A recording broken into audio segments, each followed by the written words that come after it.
Today I'm looking at the little Prelude of J.S. Bach, BWV 934. It's in C minor. It has so many relentless eighth notes in the right hand that you have to decide how you're shaping them so they have some kind of meaning. Otherwise they get very tapped out and robotic. Now it's very interesting. You have to know different contexts of how these eighth notes are put together. For one thing, you have to look at patterns of relationships of, are they in steps and skips? Do they form broken chords? If they do form broken chords, do they resolve the content of the broken chord to, for instance, from a dominant 7 broken chord to either a 6 chord, which would be deceptive, or to what we expect to be a tonic chord. So let's say G7 to resolve. And in one of the measures you have quite that, just which means that when you go across the measure to that resolution E flat, you're not going to, even though it's a downbeat, you're going to pull it back because it's resolving. Resolution means relaxing. So this is important. Now in this particular beginning of this piece, and that's where there's a subject, there's some kind of main idea that is pouring out of the opening measures.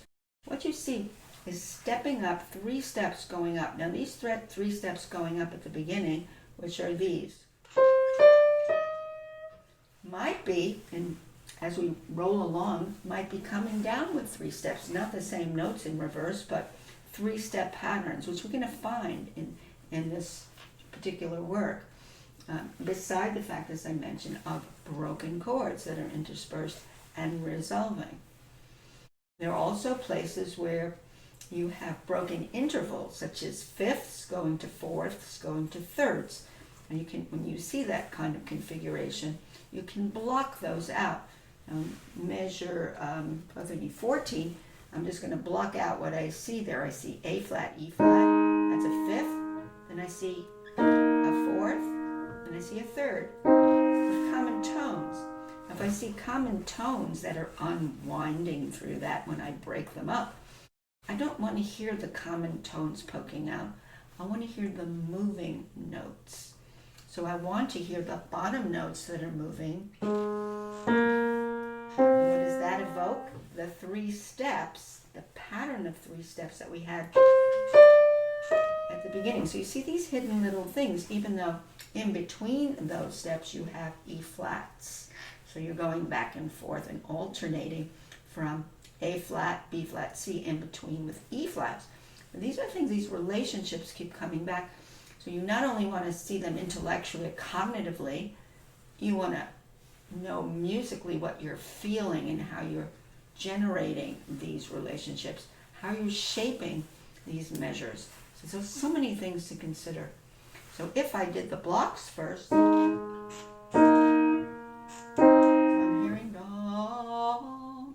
now when I actually roll back and forth, I'm not going to poke out those E flats, but I'm going to sort of keep them underneath. I'm going to mute them down and bring out.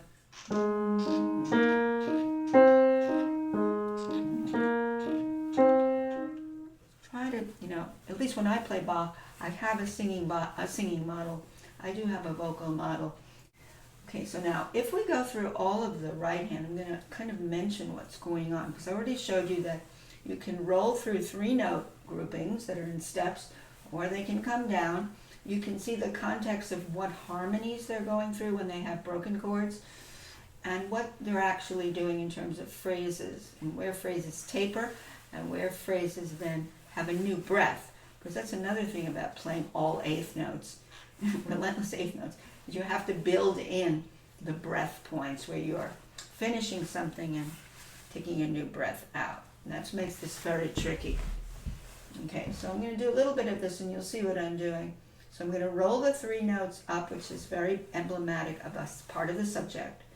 And then I'm going to show you where it crosses the measure and may have a harmonic implication, even with steps. It doesn't always have to be the broken chord patterns.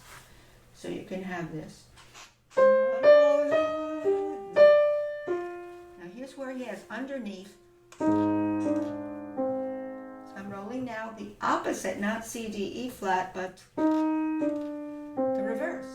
version of that down here. Now what's under that harmonically, which is created with the two hands, is a sixth chord of C minor. So it's so beautiful because we expected this here to go to a C minor chord. But guess what? The left hand provides the root of the sixth chord, which is an A flat major chord in C minor. Your sixth chord in C minor is a major chord. In all minor scales, if you go up each scale degree and build a chord, you will get the sixth chord as a major chord. So that's very interesting. So I dip that down. Now, for me to go from the dominant at the end to the sixth chord, I'm going to mute it down. I'm going to mute it down, and I'm going to trickle down as well with that three-note motivic idea that was at the beginning. The other thing I want to emphasize in playing piano, shaping nicely, is play in groups of notes. Try not to tap out fingers. Try to play with your hand. Your hand can envelop groups of notes, and that means the transit of the hand can be little bits of rotation, lateral rotation, can have some wrist forward motions, but you're engulfing more than note-to-note playing. It's a big thing, and it's hard to do. You have to keep practicing that. Vocal model it. Sing what you want to play, and then try to vocal model into what you're doing with your arms and hands. Try not to do up and down fingers. So at the very beginning, so I don't want to talk too much, I want to get that sense of dominant, trickle down. Now he's opening up with an arpeggio. See what I do with this? I do not do this. It doesn't have meaning for me. What has meaning is the traction through that and the vocal modeling. So if I sang that, I wouldn't go bum, bum, bum, bum. I'd go. And I can't sing that high, so I'm going an octave lower. So that's what I would do. And that whole measure is a sixth chord.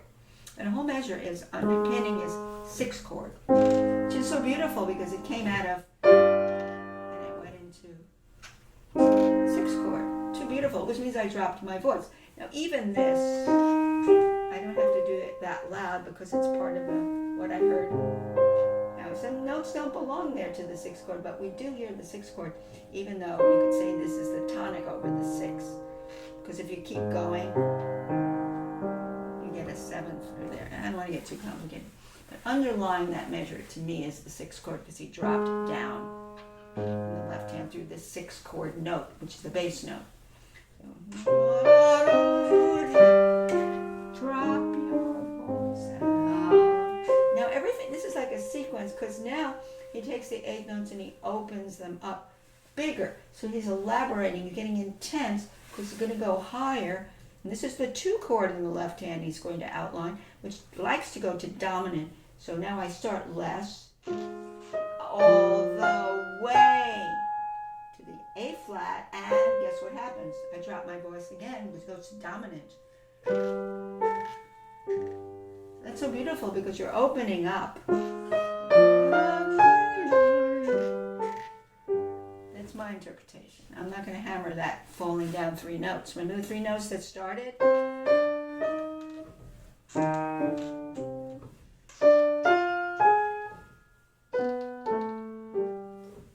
These are such beautiful relationships. They're just giving you an idea of how I'm encompassing harmonic relationships into the relationship of how the phrases are moving with steps, skips, and broken chords.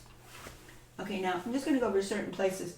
Now he has broken chord in C minor, and then he's going to do a secondary dominant and bring us to F minor. And he's going to have this broken intervals that I showed you before, this idea. So you really want to bring the moving notes out. It's almost like two voices. Not really, because the C is just common tones. And you really want to hear. You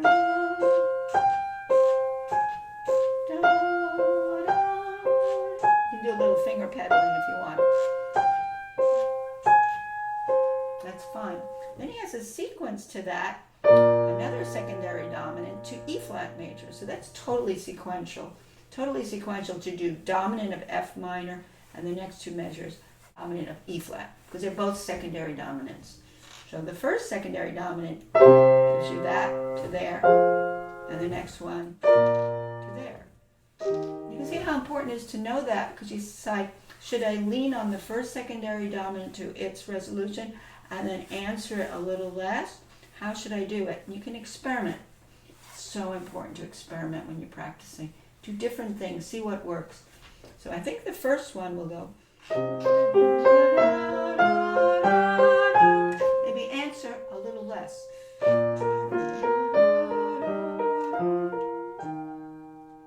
I like that idea that it was lower, the second one.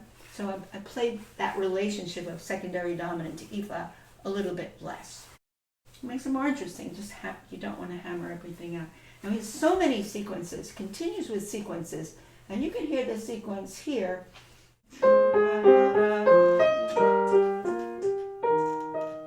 That's so obviously a sequence. So that was the 4 chord of E flat major, which always 4 chords like to pull back into their tonic.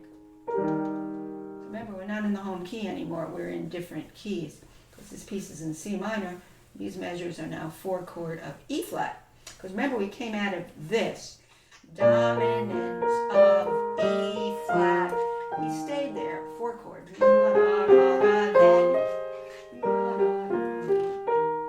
course, I'm not going to do any of these exaggerations. I'm just going to keep my nice singing pulse.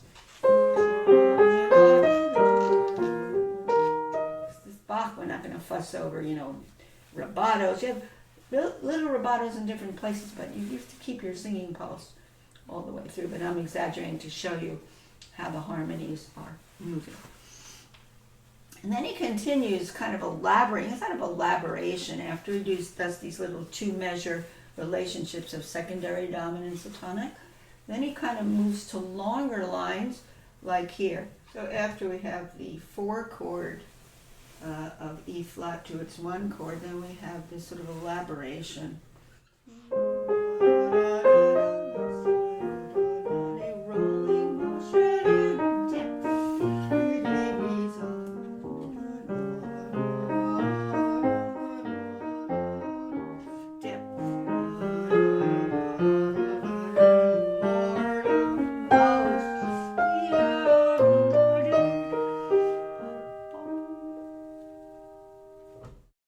Obviously, there's so many common tones. He's breaking up these intervals, but he's making you know that the E flat is the anchor that's part of that broken chord. You don't want to poke out E flat, E flat, E flat. You want to hear the moving notes. And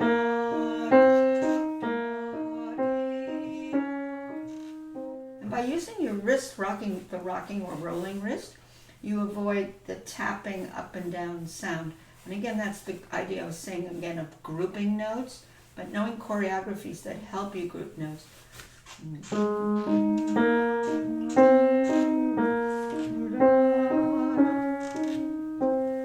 That really helps. The bigger energies help you control down here. It's the tight energies down here with the fingers that get out of control.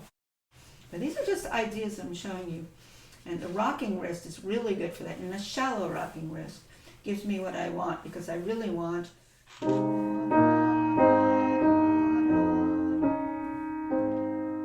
it's a contrary motion between the bass. I'm mostly working treble today. The bass is going this way and the treble is going out. That gives you a little parting of the waves, and sometimes that creates more intensification when you have contrary motion. And once he gets to the bottom there, he's got this last line, which is going to get higher and higher with sequences. When you see sequences going higher, you're going to intensify and use more arm weight. So all these different things come. I mean, I could do a lesson on every little facet of what tools I use to play something like this, what energies, what muscle memories, because you practice this in your scales and in your arpeggios, and you want to take all that and bring it into your music. But each piece of music has its own landscaping, of course. So what he does here, he starts less. That's an agogic note. It's tied, surrounded by shorter note values. Bom, bom. And then out of that, what I I do there is I drag the notes. So I make sure I don't get the tappy sound. And that comes from humming it, but I want that long line. Now the left hand helps move this along, because now the left hand, by the way, at this point, is doing eighth notes. For the most part, before this, it was doing quarter notes, and the eighth note bloodstream was in the right hand, all the way down the page, until here, suddenly the right hand's got quarter notes. So suddenly the right hand has quarter notes. Delay, yum, more, and most, pull, pull. You have to pull that out because there's an inner voice here. So you want to get that nice harmonic finish there, that balance of voices. So interestingly enough, the left hand now has taken up the eighth notes finally on the last line, moves this along. The right hand has agogic notes, which means tied notes surrounded by shorter note values. They're syncopated.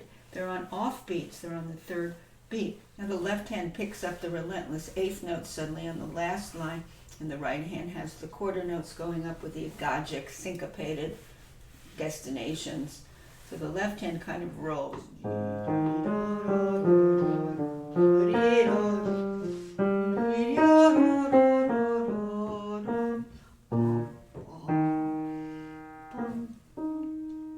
This hand has, as you heard before,